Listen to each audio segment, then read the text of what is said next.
Hey guys, நம்ம இப்போ ஒரு சிம்பிளாக லஞ்ச் பாக்ஸ் ரெசிபி பார்க்கலாமா?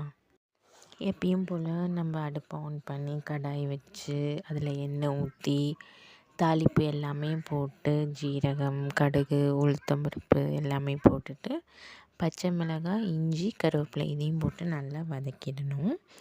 இது வதங்கினதுக்கப்புறமா நம்ம ஸ்லைஸை கட் பண்ணி வச்சுருக்க பெரிய வெங்காயத்தை அதையும் போட்டு நல்லா பொன்னிறமாக வறுத்துக்கணும். அது நல்லா வந்ததுக்கப்புறமா நம்ம கொஞ்சமாக உப்பு போட்டு அதையும் நல்லா போட்டு மிக்ஸ் பண்ணணும்.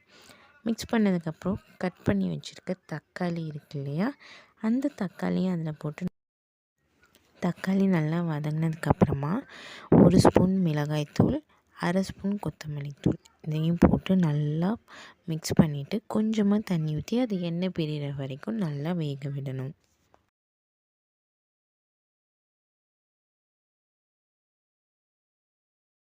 பாருங்கள், நல்லா பச்சை வாசனை போக அந்த மசால் வெந்துடுச்சு. வெந்ததுக்கப்புறம் நம்ம வடித்த சாதம் இருக்கு இல்லையா, அந்த சாதத்தை இந்த மசாலோடு போட்டு நல்லா மிக்ஸ் பண்ணி இதை நம்ம லஞ்ச் பாக்ஸ்க்கு எடுத்துக்கலாம்.